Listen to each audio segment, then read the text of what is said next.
Oui, sur le sujet de la gentillesse, il m'est apparu il y a quelque temps que c'est une notion, un concept qui est totalement absent des valeurs d'entreprise. Et je me suis demandé pourquoi. Comme si dans le monde professionnel, dans le monde du travail, il ne fallait pas être gentil. Curieusement, il y a une étude qui vient de sortir aux États-Unis, ce qu'on appelle une étude transversale. Des gens ont été suivis pendant plusieurs années, en l'occurrence une dizaine d'années. Et les résultats de cette étude sont absolument époustouflants. Il est quasiment démontré que les gens teigneux, méchants, malveillants, sont en règle générale payés 30 à 40% de plus que les gens gentils.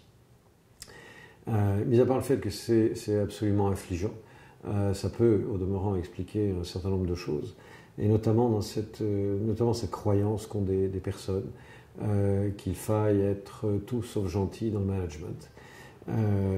Pourtant la gentillesse est une immense qualité, mais il est vrai que comme ça, au premier degré, on a l'impression que les gens gentils sont plutôt des gens faibles, voire un peu stupides sur les bords, dont on peut prendre avantage ou qu'on peut rouler dans la farine, ce qui est une immense erreur. Donc dans les dernières années de sa carrière, Steve Jobs a clairement fait état de l'importance qu'il accordait à la gentillesse, au demeurant aussi à la bienveillance. Et bien sûr, on peut toujours imaginer qu'il a compris plus de choses lorsqu'il a été mis au courant du cancer terminal qui était le sien. Mais il y a des gens qui ça aurait pu rendre méchants, ou encore plus méchants, encore plus frustrés. Lui, ça l'a rendu plus gentil. Et pour autant, il était toujours aussi déterminé, perfectionniste et enquiquineur à certains moments. Mais vous savez, on peut être gentil, se mettre en colère de temps en temps.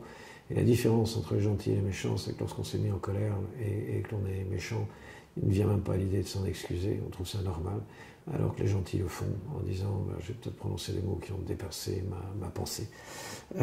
Donc je crois dans les vertus de la gentillesse et je pense que finalement il y aura deux sortes d'entreprises. Entreprises méchantes dans lesquelles la méchanceté sera implicitement encouragée et des entreprises gentilles qui réussissent et dans lesquelles la gentillesse sera explicitement encouragée. Donc je ne peux qu'inviter un certain nombre de chefs d'entreprise et de cadres à réfléchir à ce concept parce que ça change la vie. Et je pense que les gens qui nient la gentillesse, ou en tout cas les bienfaits de la gentillesse, sont dans l'erreur et qu'ils s'en apercevront un jour. Vous savez, tout le monde rencontre un mur à un moment ou à un autre dans sa vie et ça permet de réfléchir. Après, il reste à prendre la bonne direction, celle qui n'amène pas au grand mur final, pour exprimer toute la gentillesse que l'on peut donner à des gens. Et souvent, la gentillesse donne des ailes. En tout cas, le modèle sur l'éducation des enfants ne laisse absolument aucun doute.